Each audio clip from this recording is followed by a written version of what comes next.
लोकसभा निवडणुकांमध्ये महाराष्ट्रात मिळालेल्या घवघवीत यशाची पुनरावृत्ती करण्यास काँग्रेस सज्ज आहे। कारण विधानसभा निवडणुकांच्या तोंडावर काँग्रेसने नुकताच एक अंतर्गत सर्वे केला आहे।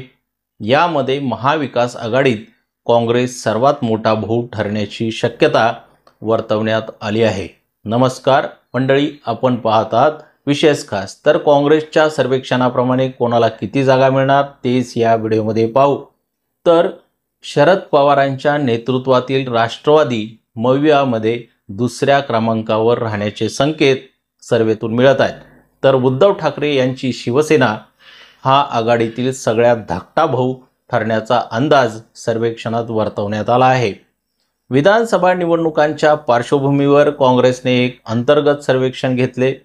त्यानुसार लोकसभेप्रमाणे विधानसभेतही काँग्रेस सर्वात मोठा पक्ष ठरण्याचा अंदाज वर्तवला जात आहे।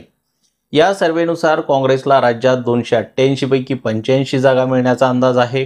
त्यानंतर राष्ट्रवादी काँग्रेस शरद पवार पक्ष 55 ते 60 जागा मिळवण्याचे संकेत मिळत आहेत। शिवसेना उद्धव बाळासाहेब ठाकरे गट यांना राज्यात 32 ते 35 जागा मिळण्याची शक्यता आहे।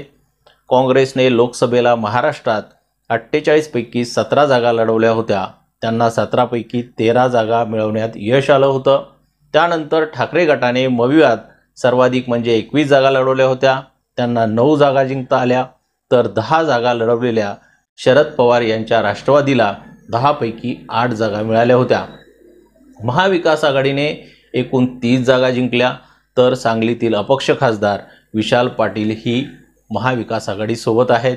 2019च्या लोकसभा निवडणुकीत महाराष्ट्रात अवघी 1 जागा असलेल्या काँग्रेसने यंदा 17 पैकी 13 जागा जिंकल्यामुळे काँग्रेसचा आत्मविश्वास तर दुणावला आहेच, मात्र त्यांची बार्गेनिंग पॉवर सुद्धा वाढली आहे।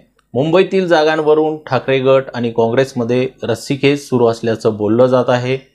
मवियाच्या 2 बैठका जागा वाटपाबाबत चर्चेसाठी झाल्या आहेत। मुंबईत विधानसभेच्या 36 जागा आहेत। ठाकरे गट 20 ते 22 जागा लढण्यावर ठाम असताना काँग्रेसनेही 18 जागांसाठी आग्रह धरला आहे। याशिवाय शरद पवार गटानेही 7 जागांचा प्रस्ताव ठेवला आहे। यात काही जागा सामायिक असल्याने वाद होऊ शकतो।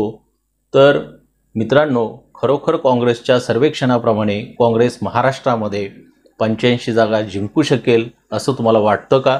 ते कमेंट करून जरूर सांगा।